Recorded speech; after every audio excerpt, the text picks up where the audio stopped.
Santina Cauley was born on May 6, 2017, in Cork, Ireland, to parents Michael Cauley and Bridget O'Donoghue, who had been married since 2006. Santina was the youngest of five siblings. Her eldest sibling was a sister, and there were three boys between them. Before Santina was born, the couple had suffered a miscarriage, so when their sweet girl came along, the whole family was delighted and enthralled with the tiny baby. Santina was born premature but was soon home with her family. Unfortunately, Michael and Bridget separated when Santina was about 10 months old in March of 2018. Initially, when the couple separated, Michael moved out with two of the boys and Bridget kept the other three children.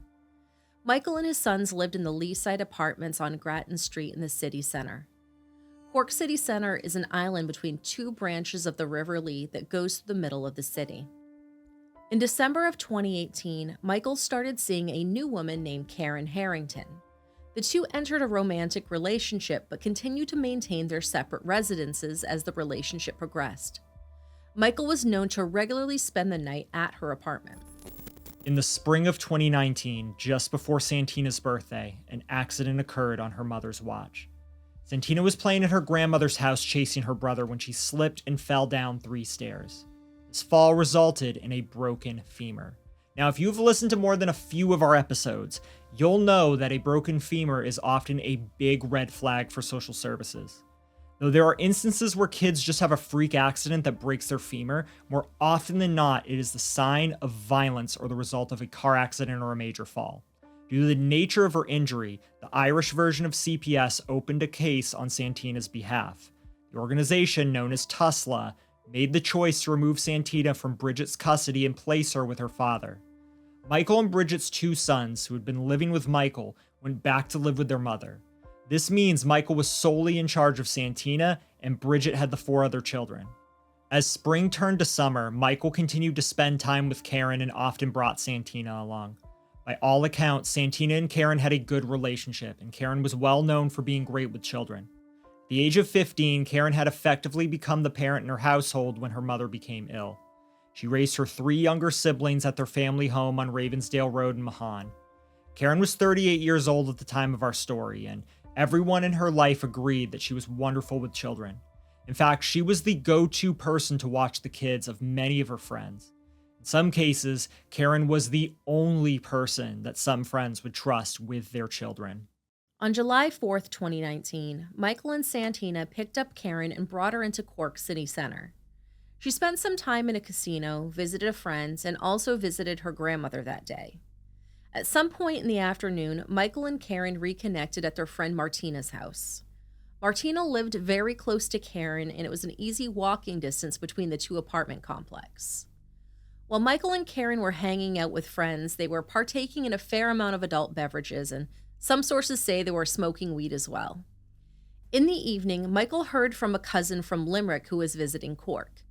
Michael wanted to have his cousin come visit and also wanted him to stay at Karen's apartment. Karen and Michael had already decided that Michael would be staying with Karen that night. They had both been drinking, so it wasn't safe for him to drive home, and his apartment was too far to walk to. Karen was not happy about this change of plans, as she didn't want the cousin to stay at her place. This seemed to send Michael into a complete rage.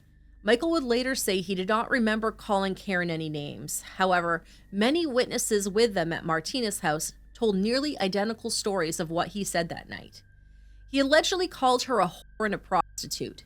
He also used some racist terms, accusing her of fraternizing with Pakistani men in the casino, and he couldn't believe she was unwilling to accommodate his cousin.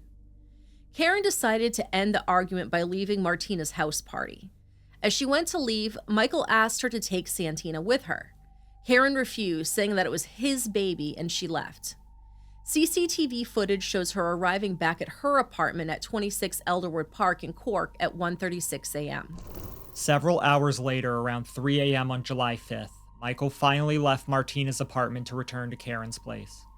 On the walk back, he alternated between carrying the sleeping Santina in his arms and pushing her in a stroller. He arrived at Karen's home at 3:06 a.m. and left just 4 minutes later at 3:10. During the brief 4-minute exchange, neighbors heard yelling between the couple. It seems that Michael's plan had been to transfer the sleeping toddler to a blanket on the floor. The description from our sources makes it sound like the blanket had been folded into a makeshift sleeping mat. It would appear that the yelling match woke Santina up. Now, instead of staying to soothe his daughter back to sleep, Michael left Santina with Karen and headed out on foot to try to find his cousin. For the next 2 hours, Michael was walking all over town in search of his cousin. He was not successful in locating him, so he returned back to Karen's apartment. Michael arrived back at her complex at 5:07 a.m., but was stopped before he entered her door by a neighbor. The neighbor said that Karen had gone mad. He told Michael he'd heard screaming and roaring inside the apartment. Michael seemed unconcerned as he went inside, but just 47 seconds later, he was back out on the balcony yelling that his baby was dead. Ireland's most prominent law enforcement and security agency is called the Garda Síochána. This is a primarily unarmed force that is involved in crime detection, drug enforcement, traffic enforcement, and more. The name means guardians of the peace. They are most commonly referred to as the Garda or the Guards. When Michael came out of his apartment screaming for his baby after just 1 minute, the neighbor who had warned him about Karen's behavior immediately called the Garda. When Michael had entered Karen's apartment, he had been met with a confusing sight. The space was disheveled and looked though as there had been a struggle. There were overturned chairs, broken glass on the floor in the kitchen, and smears of blood on the floor, including bloody footprints and what appeared to be drag marks. His daughter was also not laying on top of the folded blanket as he expected. Instead, she was under the blanket with her face covered. Karen was laying on the couch, not speaking or reacting to the alarming state of the apartment around her.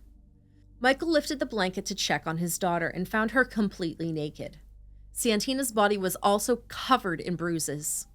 Michael immediately noticed that one of her eyes was open and the other was closed.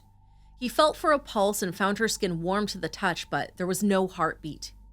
He put his ear to her chest, but there was no signs of breath.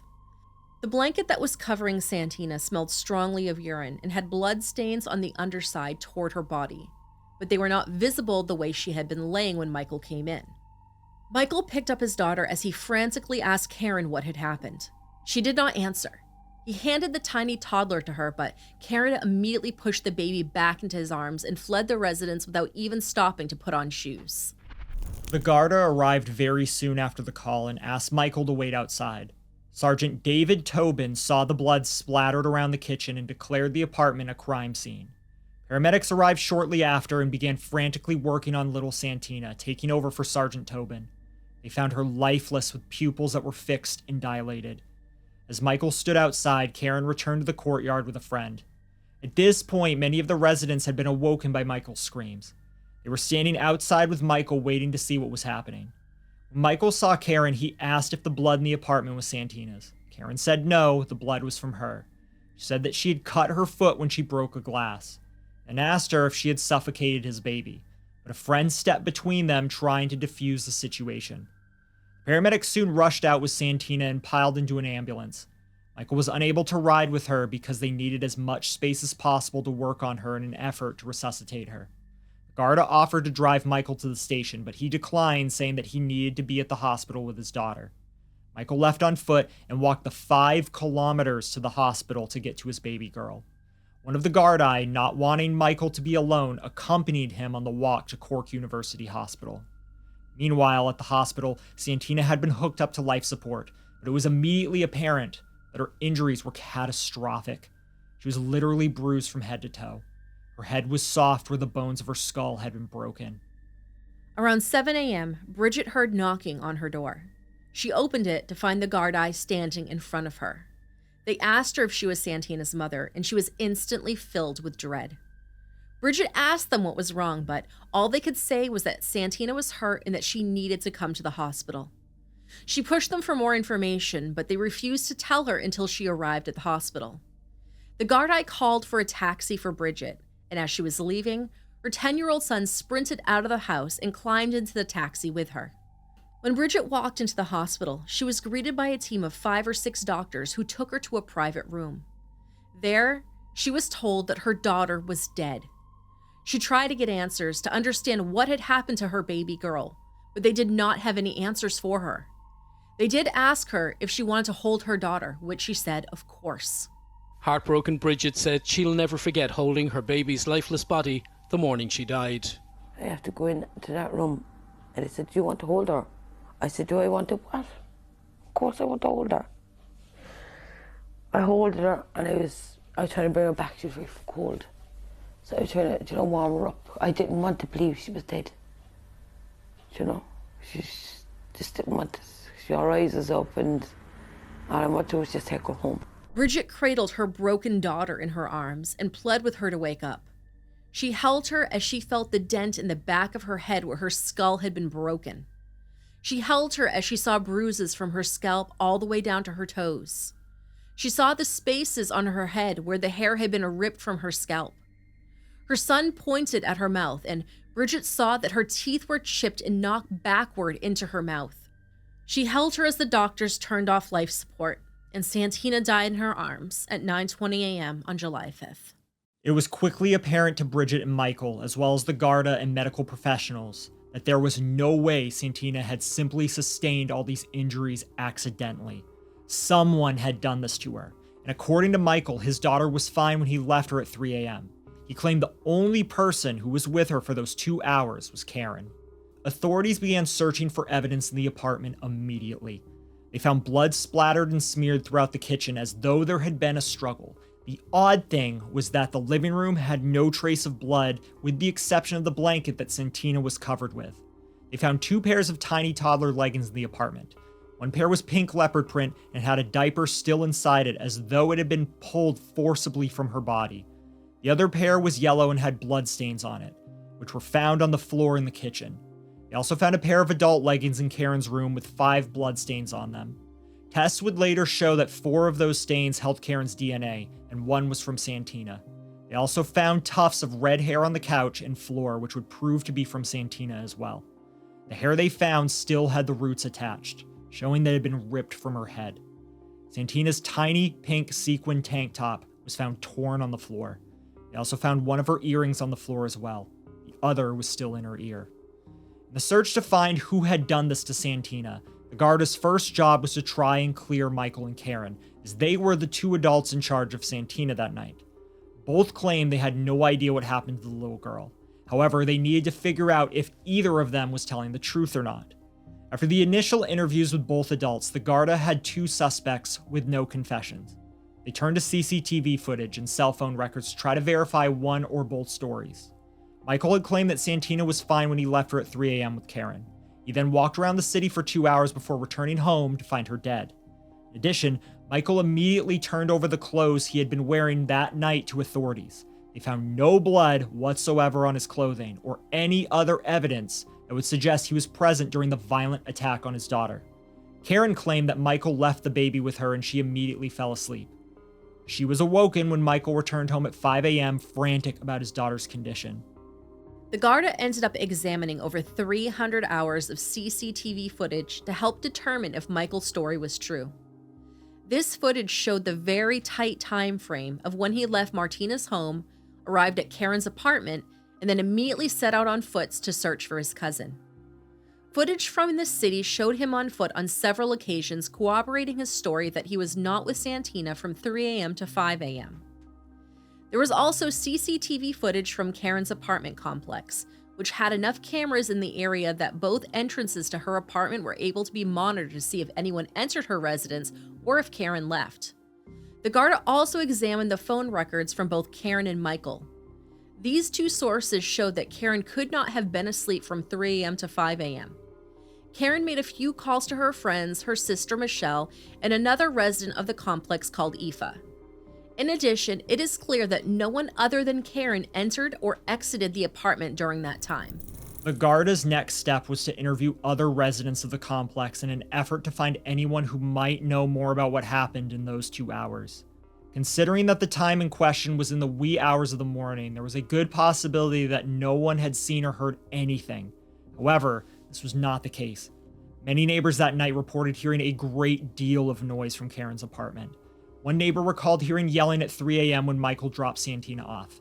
They were able to confirm that the voices they heard were from Michael and Karen. She heard Karen yelling, "I'm going to tell them," and heard the sound of breaking glass. After Michael left, the same neighbor went to check on Karen to make sure she was safe. Karen did not initially answer when she knocked on the door. Instead of giving up, they went to her other door and knocked and kicked the door until Karen answered. While banging on the door, she heard someone inside who sounded very upset. She thought it was Karen. Karen's first question upon opening the door was to ask if the Garda were there. She then told her neighbor she was fine and apologized for being loud and causing trouble, and told her that she was going to go to bed. The neighbor described her as being distressed and quieter than usual. She apologized several times in their brief interaction. However, it does not seem that Karen went to sleep at that point.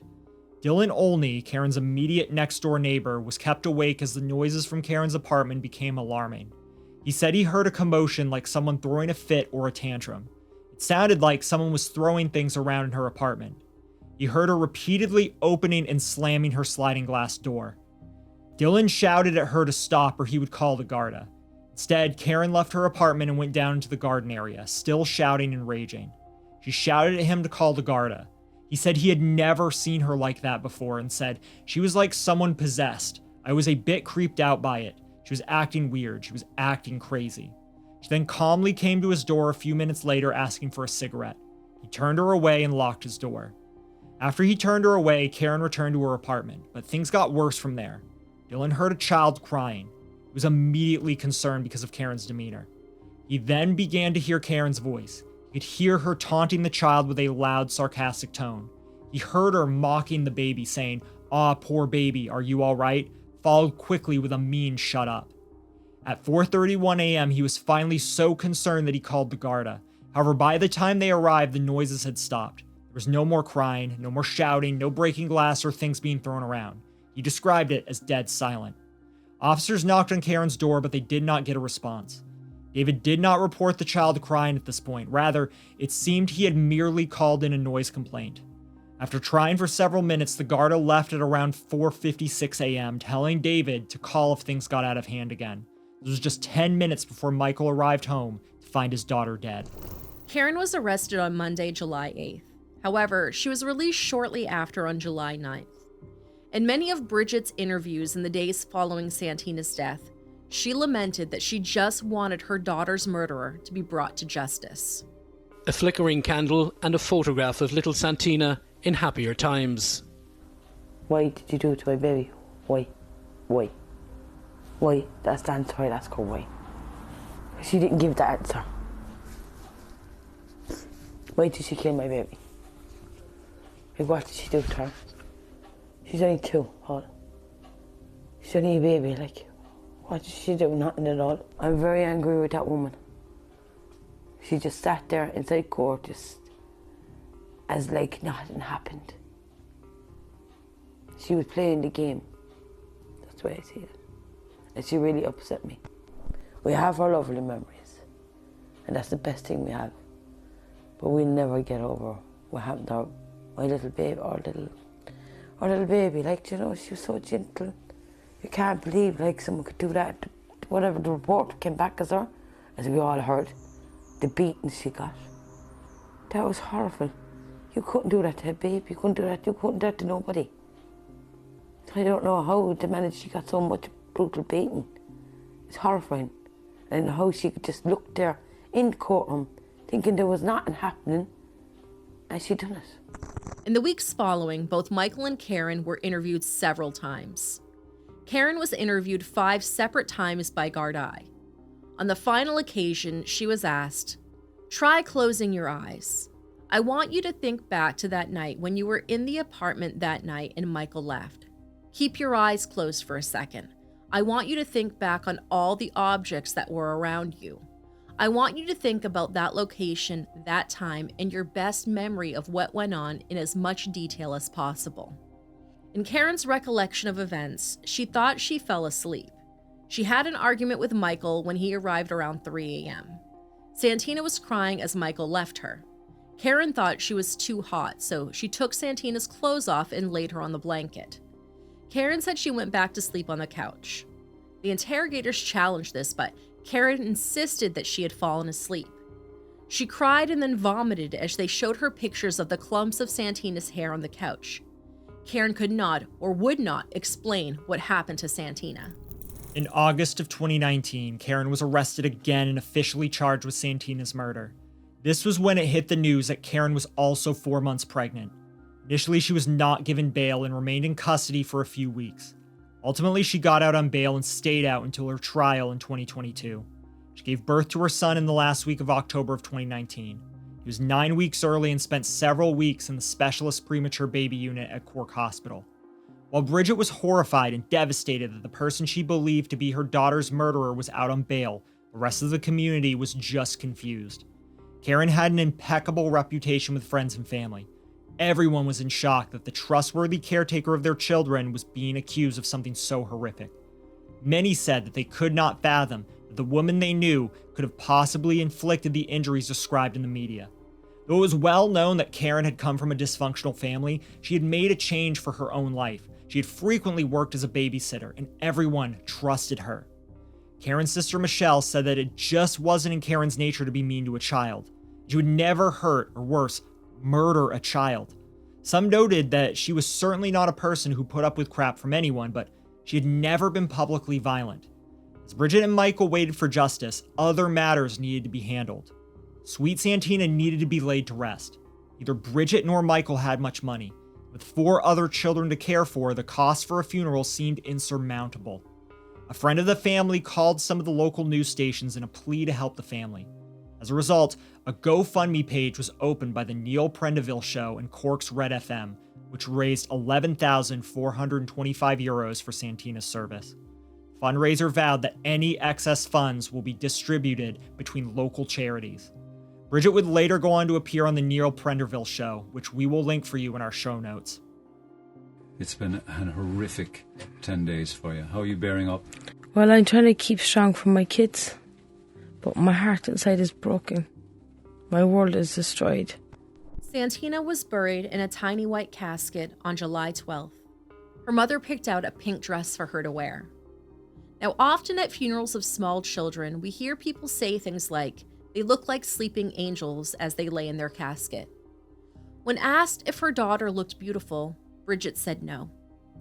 Her daughter was so bruised that she had to wear a long-sleeved, high-neck shirt under her dress. You could see the extensive bruising on her face through the makeup. Bridget also said that her mouth looked all wrong because of the damage done to her teeth. Santina's family placed some of her favorite things in her casket with her.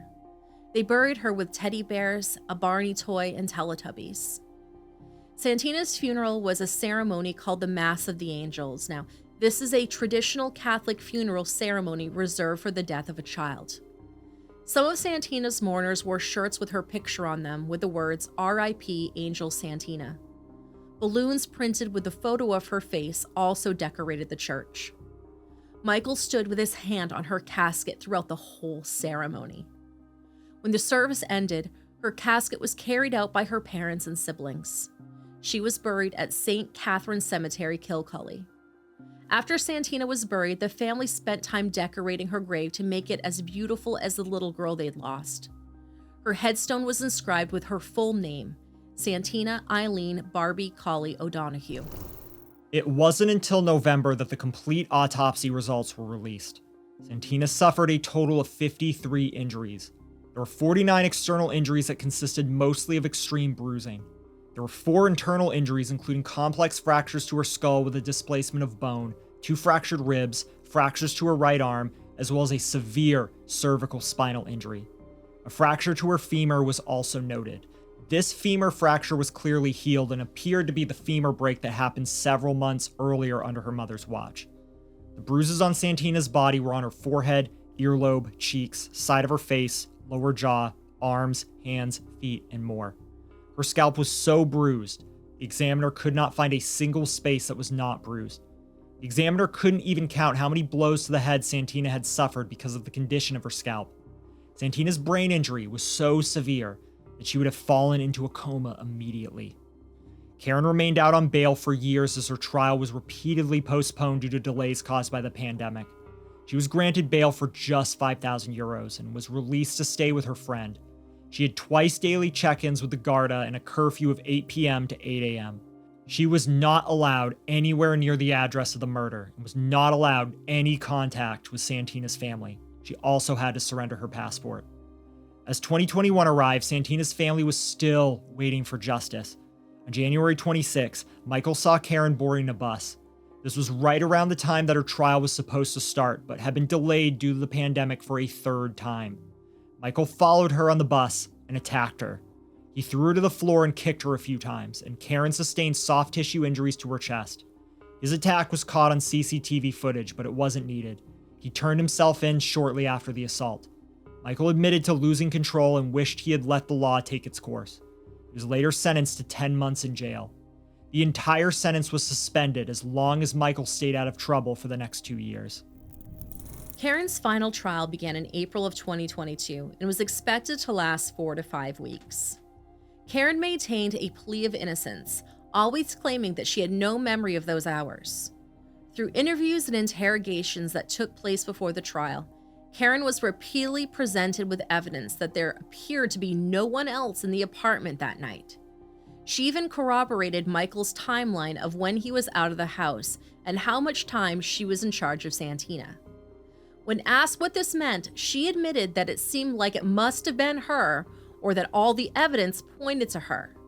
Now, one would think that at this point she might accept an insanity plea. It would seem that if she truly didn't have any memory of what happened, that she might have had some sort of psychotic break or dissociative episode. However, an insanity plea would also mean that she would need to admit that it was her that beat that child to death. Throughout the trial, Karen was allowed to wear sunglasses and a surgical mask to hide her face. She appeared to have no reaction as weeks of evidence and testimonies were presented. Garda had used a force of over 90 officers to follow up on over 450 leads and take 320 witness statements. They left no stone unturned as they sought the truth of what happened to little Santina. Testimonies were given by neighbors about how much they trusted Karen, and others testified about the ranting and raving that they heard that night. Medical examiners and doctors spoke of the catastrophic and completely devastating injuries that Santina suffered. It was stated that Santina weighed only 10.3 kilograms at the time of her death. In pounds, that translates to 22.7. Sergeant David Tobin, who was the first to arrive on the scene, testified about what he saw that morning. He said, "When I went into the living room, I saw Santina Cauley. She was lying on a quilt. She looked pale and she wasn't breathing. From looking at her, she looked deceased to me at that stage. It looked like she'd been placed on the quilt. She was like a child's doll. Her eyes were only slightly open." He said her skin was gray and colorless, and her legs were splayed in an unnatural position. She had no pulse. When his head was placed to her chest, he found no heartbeat or signs of breathing. He performed CPR but could only use 2 fingers for the chest compressions because she was so tiny. At one point, Karen took to the stand where she again stated that she was innocent. She said, "I did not murder Santina Cauley," but she didn't say much else. She was only cross-examined for about 15 minutes out of the 4-week trial and dug her heels in every time the prosecution tried to say that there couldn't have possibly been anybody else there. She maintained that she must have been unaware of what happened during those hours. Therefore, she could not confirm nor deny that anyone else did anything to Santina either. Near the end of the trial, the prosecutor addressed the constant mantra from witnesses that Karen was trustworthy. He said, "It is a refrain, it is a crutch, it is a drumbeat in those interviews. There's evidence that someone trusted her with their own kids. I thought, what has that got to do with anything? But I am wrong. Karen Harrington being trusted with a child actually is the point. Michael Cauley trusted her. He had no reason to believe harm would come to that child. It is one of the first things that he said. But sometimes people you trust betray that trust." In the end, the jury of 7 men and 4 women took 4 hours and 46 minutes to find Karen Harrington guilty of the murder of Santina Cauley. The silence in courtroom number 6 was broken when the jury announced that Karen Harrington, seen here earlier this morning on her way into court, was guilty of murdering Santina Cauley. She showed no emotion as the verdict was returned. July 5th, 2019, and Harrington was caring for little Santina at her apartment in Cork while the infant's father was looking for a cousin of his in town. The trial heard Harrington and Michael Cauley had been arguing earlier in the night. Shortly after 5 a.m, Michael Cauley returned to find his daughter lying on a blood-stained duvet, fighting for her life. She died in her mother's arms a number of hours later. A post-mortem found 2-year-old Santina Cauley, described in court as little and defenceless, sustained a complex fractured skull, an injury to her spinal cord, as well as 49 external injuries and 4 internal injuries. At all times, 38-year-old Harrington had denied she murdered Santina Cauley. But the trial was told DNA and CCTV don't lie. Karen Harrington is now beginning her first night of a life sentence behind bars. And our Southern correspondent Paul Byrne is outside Cork Courthouse for us this evening. So Paul, the sentencing happened straight away after the verdict was returned, and the court also heard some powerful victim impact statement today. That's right, Caroline. This was an extremely distressing and difficult case from trial for everyone to sit through.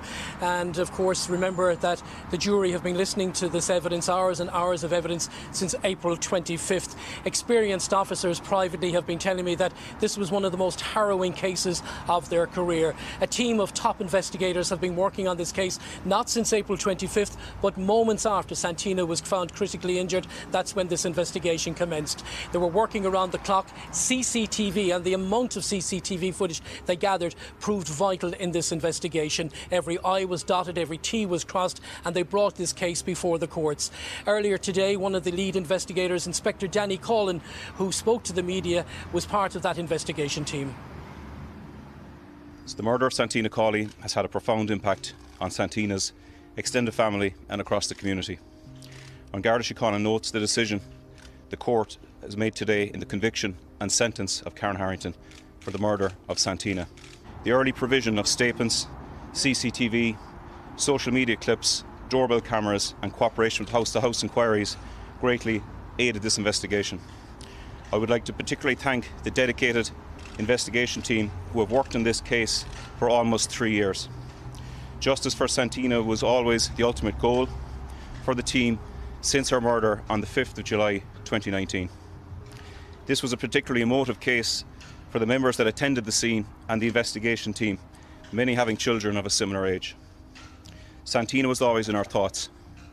We would like to again publicly express our sympathies to Santina's family, and Garda Síochána will continue to support them as they continue to grieve for Santina. Mr. Justice Michael McGrath, who presided over this trial, also acknowledged and complimented the investigation team. Now, just before Karen Harrington was sentenced this afternoon, victim impact statements were read out on behalf of Santina's mother, Bridget O'Donoghue, and her father, Michael Cauley, who left court without making a comment. But basically summing up those victim impact statements, Michael Cauley said his daughter was beautiful and fun-loving. His little girl had a very, very cute smile. Her beautiful eyes, blue eyes and red hair will be sorely missed. May 6th, he said, was Santina's birthday. She would have been five during this trial, but he said all they have now is heavenly birthdays. Her mother, Bridget O'Donoghue, said she can remember receiving a knock on the door in the early hours of the morning on July 5th, 2019. A guard standing there telling her that Santina had been involved in an accident and she had to go to Cork University Hospital, where a number of hours later little Santina was placed in her mother's arms. And she said she can remember the bruising and the swelling on her little girl's face. And she said, basically, my little girl, she said, was in a dreadful condition. Her anger towards Karen Harrington, she said, will never ever dissipate. And she said she can always thinks about what Santina may have been thinking in the final moments of her life. Now, on the way out of court this afternoon, Bridget was accompanied by her solicitor, Donald Daly, who made a statement on behalf of Bridget O'Donoghue. I've been asked by Bridget, mother of Santina, to make a very brief statement in respect to this matter. She would like to thank the Gardaí for their professionalism and humanity throughout this case. She especially wishes to mention Garda Brendan Ryan, Detective Cormac Trotty, Detective Inspector Danny Cauley. She would also like to thank her neighbours for their support throughout this nightmare. She will be forever in debt to the first responders and the medical staff of CUH who fought so long and so hard to save Santina's life. She has said all there is to say in her victim impact report and doesn't wish to make any further comments. She now wishes simply to get on with her life, to mourn Santina with her children. Thank you very much. The circumstances of this case were completely and absolutely shocking, and no parent should have to bury their child. Those were some of the words from Mr. Justice Michael McGrath while he was handing down the mandatory life sentence to Karen Harrington. She, of course, made no reaction, gave no reaction, made no statement whatsoever. She was standing by her decision that she did not murder Santina Cauley. She was then led from the courthouse to begin a journey where she will now spend the rest of her life in Limerick prison. Karen Harrington was convicted to a life sentence and is currently serving her time in Limerick Prison, where she spends much of her time separated from other inmates for her own safety. Shortly after the conviction, Bridget received a letter in the mail claiming to be from Karen. The letter continued to claim that Karen was innocent. It begged for understanding and sympathy, saying things like, "The constant heartache is unbearable." It also contained a plea that the two women needed to talk in detail. Bridget was understandably disturbed and scared by this letter, as Karen shouldn't have any way to contact her. Any letters she wrote should have been screened before they left the prison. It is still unclear if this letter was truly from Karen or if it was a hoax. Now, around that time, Bridget was also facing the prospect of becoming homeless. Unable to return to the home that she had shared with her baby, she was staying with her mother. However, her mother was moving into a smaller unit and had no room for Bridget and her children. She made a plea for assistance in August of 2022 with help to find housing for herself and her kids. There was no follow-up to that story, and we are unsure where the family is now. In early 2024, Karen attempted to appeal her sentence. Her basis for the appeal was that the Garda had breached her privacy by using the CCTV footage that showed both of her doorways. Her appeal was denied, as all footage was all in public spaces. If Santina were still alive today, she would have turned 5 at the time of Karen's trial. Santina is remembered as being the most perfect little girl. Her mother described her as being the essence of pink. She described her as being so perfect that one of her middle names was Barbie because she felt she was a perfect little doll. She's remembered as being happy, easygoing, and that she never cried. Santina's 15-year-old sister created a shrine for her in their home. She lit a candle for her sister every day. At the end of Karen's trial, Bridget had the following to say about Santina during her victim impact statement. She loved her rhymes, her cartoons, and Barney. She loved her trips to town with me and her Nana on a Wednesday. She would hop into the buggy and knew the routine. She was very cute for her age. She was clever and bright. She knew all the names of the Teletubbies and was a happy child. She had an old soul. She seemed to be here before. She brought so much joy to our family, and her brothers and sisters adored her. My last memory of Santina was her hugging and squeezing me and not wanting me to leave. I regret leaving her so much that day. I wish I could go back in time. I never could have imagined I would get my baby back, passed away in my arms, in a dreadful condition.